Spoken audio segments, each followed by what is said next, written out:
Kuartal kedua pertumbuhan negara dikatakan naik 7%. Sahabat tahu kan, masyarakat kita sangat limit sekali pengetahuannya. Memang selama 20 tahun ini cara memimpin negaranya seakan tidak meminteri rakyat tetapi malah membodohi rakyatnya. Jadi data 7% ini salah? Ya enggak, bukan salah. Data itu benar 100%. Tetapi pemahaman masyarakat yang awam, terutama pengagum pejabat-pejabat saat ini, salah memahami arti naik 7% itu yang memang digiring ke arah tidak paham. Demikian juga oposisi. Itulah mengapa New Mind tidak impress dengan oposisi, tidak mau gabung dengan oposisi, karena memang aneh dan gak paham bernegara semua. Semuanya politikus, bukan negarawan. Sisanya barisan pasukan yang dikatakan penjual agama yang kalah dengan mereka yang pakai kampanye kebinekaan yang didukung dengan cuan yang besar. Begitu angka 7% kuartal kedua naik, oposisi bengong. Nggak ngerti atau malah nuduh data tersebut hoax. Sementara pengagum pejabat mengatakan tuh naik kan, hebat kan pejabatnya. Sementara realita tetangga seputaran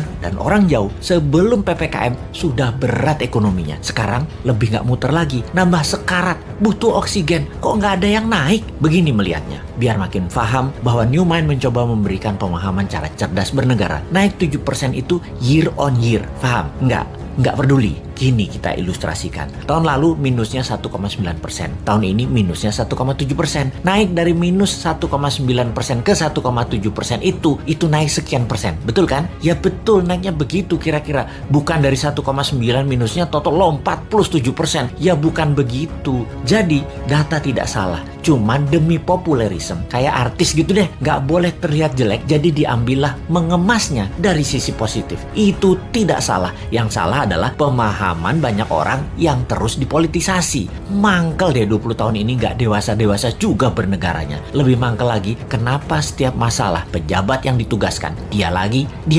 Ini menunjukkan apa? Tidak ada yang mampu, atau dia tidak paham mengelola, atau manajerialnya lemah, atau dia memiliki gaya kepemimpinan yang lain, yaitu gaya kepemimpinan yang menugaskan anak buah, dan kalau anak buah salah, anak buahnya yang disalahin karena ketidakmampuan tersebut. Posisinya kayak menang, kayak raja. Kalau kayak gini ini bukan leader yang baik. Kalau di perusahaan ya, seorang direktur memanggil 5 manajer di bawahnya dan menugaskan masing-masing departemen harus untung, harus membuat profit. Bayangin, buat profit itu kalau di perusahaan. Kalau menteri mah nggak buat profit, hanya menyelesaikan masalah non cash. Harusnya gampang ya. Lalu manajer tadi tidak ada yang menghasilkan profit. Direksi tadi marah-marah. Kenapa? Target tidak tercapai. Manajer balik lagi kerja, nambah runyam, bukan nggak profit malah rugi. Direksinya nambah marah-marah. Ketika laporan ke pemegang saham, direksi mengungkapkan kinerja manajernya. Entah bagaimana, mungkin karena shareholdernya bukan orang pintar juga, mereka banyak yang setuju memang manajernya yang nggak bisa kerja, setuju dengan direksi. Di sisi shareholder, ada shareholder yang minoritas yang mengatakan bukan, itu direkturnya yang tidak bisa mengajarkan manajernya, tidak directed leader,